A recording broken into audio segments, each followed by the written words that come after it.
Hello and welcome to Money News on Newsmax TV. I'm John Bachman. Joining us right now from New York City is David McAlvany, CEO of the McAlvany Financial Companies. David, it's good to see you again. Good to be back with you. All right, let's talk about Japan and start there. The Japanese stock markets are roaring back from a long time of stagnant growth. Is this going to mean anything for the greater Japanese economy as a whole, or is this just more of what we're seeing around the rest of the world? The Japanese economy is not really what is recovering. It's the Japanese stock market, which is recovering because of massive degradation of the yen. So you've seen a precipitous fall in the value of the yen, referencing the dollar as the benchmark, and referencing any currency, frankly, British pounds or euros as well. The yen weakness has led to over a 50% rally in Japanese equities, and Abenomics, as they've called it, with Shinzo Abe coming in and then putting in a new Bank of Japan chief, Mr. Kuruda. This is why you have growth, but is it really growth? It's asset growth given monetary debauchery. You could expect the same thing. I mean, when the Swiss National Bank pegged to the euro back in 2011, the Swiss markets took off as well. Devaluation has always caused a tremendous short spurt of growth in equities, but that is very different than growth in the underlying economy. You have other issues in Japan. I'll give you an example. Utility prices and energy costs have gone through the roof. Utilities now considering an additional 19% increase.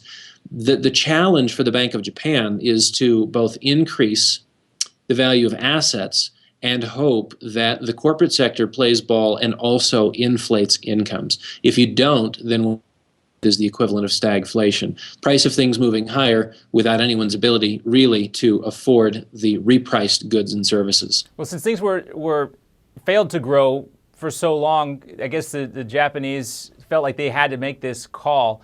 What would be a better alternative?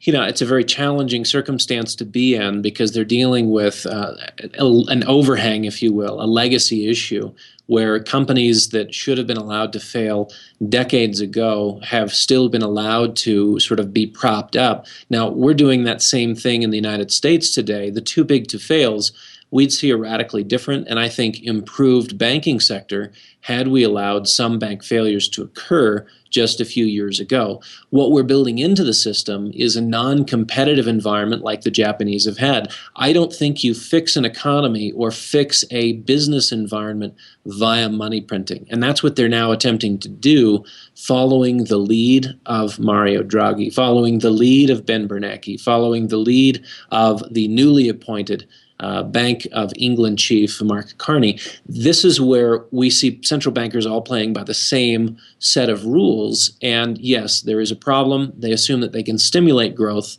and they're stimulating something quite radically different, which is a spike in asset values and really bubble dynamics unparalleled in financial history. What we're dealing with here is really a global race to the bottom, so to speak.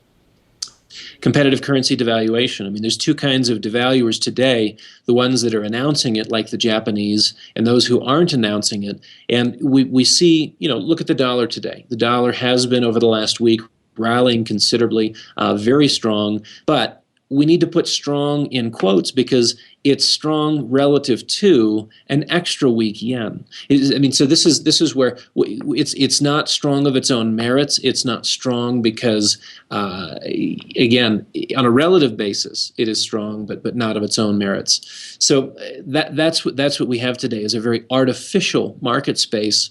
And you're right, there is a competitive devaluation, a race to the bottom. And what does this mean in broader terms, for Asia in competition with China, who has also kept their currency artificially low for so long? The Chinese economy appears to be slowing down as well. What does this all mean for Asia? Well, it puts a strain on trade relationships because essentially when you devalue, what you're trying to do is snatch away a certain percentage of global GDP. And the problem is when you do that, it's not as if the whole global pie is getting bigger and your slice of the pie is naturally getting bigger. You are taking from someone else. That's why devaluations have typically been called beggar thy neighbor policies, because you are literally trying to steal GDP from others. And this is done via making your exports that much more affordable. You lower the value of your currency, and now you have a competitive trade advantage.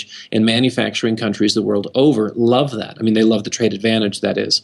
So now you have South Korea, who's between a rock and a hard place. Do they do nothing, or do they devalue as well? What position do the Chinese take? Do they continue to try to maintain a competitive trade and export advantage, or does this perhaps propel them towards their new growth plan, the 5-year plan, which they announced not too many months ago?